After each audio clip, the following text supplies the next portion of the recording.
आज Doubtnut app download करें। Doubtnut पर अपने सभी गणित, रसायन विज्ञान, भौतिक विज्ञान और जीव विज्ञान के डाउट्स का करो सफाया। बस प्रश्न की फोटो खींचो, एक ही प्रश्न को क्रॉप करो और तुरंत वीडियो सोल्यूशन पाओ।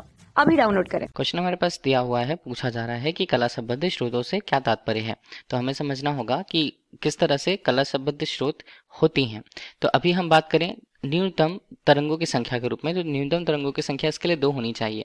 तो हम इसे लिखेंगे कि 2 या 2 से अधिक, 2 या 2 से अधिक तरंगें जो किसी स्रोत से निकलती हैं, तो अधिक तरंगें किसी स्रोत से अगर निकलेंगी, ठीक है, तो उस स्रोत को कला संबद्ध कहा जाएगा। तो किस नियम या शर्तों के आधार पर कहा जाएगा?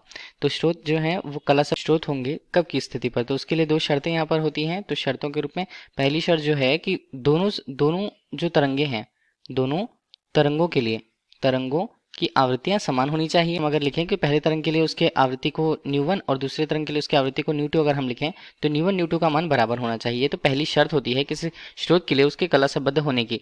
दूसरा शर्त यहाँ पर होता है कि दोनों तरंगों के मध्य जो कलांतर का मान होता है तो एक नियत राशि होनी चाहिए। तो हमने ये कहा कि या तो नियत हो या हम कह सकते हैं कि शून्य हो। मतलब दोनों तरंगों के मध्य जो कलांतर का मान होता है या तो नियत होना चाहिए या तो शून्य होना चाहिए। शून्य हो हम ये कहेंगे, ठीक है। तो अगर हम कलांतर को x से प्रदर्शित करते हैं, कलांतर को अगर हम डेल x से प्रदर्शित करते हैं तो डेल x का मान यहाँ पर या तो शून्य हो या इसका मान एक नियत हो, नियत राशि के बराबर हो, ठीक है। तब हम कह सकते हैं कि वो जो स्रोत होते हैं वो कला संबद्ध स्रोत होते हैं। इस तरह से अगर हम उदाहरण के तौर पर बात करते हैं तो योग के लिए जो एकवर्णी प्रकाश स्रोत है और स्लिट जो वहाँ पर होते हैं, ये एक तरह से मिल करके कला संबद्ध स्रोत का निर्माण करते हैं, ठीक है। जिससे कि दोनों तरंगें जो दोनों स्लिटों से निकली हुई हैं उनके लिए उनकी आवृत्तियां समान होती है और कलांतर के मान भी समान होते हैं। तो ऐसे स्रोतों को हम कला संबद्ध स्रोत कहते हैं। इसके लिए ये भी हम कह सकते हैं कि ये किसी एक स्रोत से निर्मित किसी स्थान पर से 2 तरंगों के निकलने की घटना को भी कहा जा सकता है। क्योंकि अगर हम यहाँ पर स्रोत बदलें तो वो जो अगर हम स्रोत बदल देते हैं 2 अलग अलग तरंगों के लिए, ठीक है, जिनको हम कला संबद्ध स्रोत बनाना चाहते हैं, तो अलग अलग स्रोतों से उत्पन्न होने के कारण हो सकती है उनकी आवृत्तियां भिन्न हो या हो सकता है उनके मध्य कलांतर का मान नियत ना हो, ठीक है।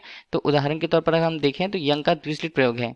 यंग द्विस्लिट प्रयोग जो है ये एक तरह से कला संबद्ध स्रोत का उदाहरण होता है। Thank you. कक्षा 6 से 12वीं से लेकर नीट, IIT, JEE वो एडवांस के लेवल तक 1 करोड़ से ज्यादा छात्रों का भरोसा। आज ही डाउनलोड करें डाउटनेट ऐप या व्हाट्सएप करें अपने सारे डाउट्स 8400 400 400 पर।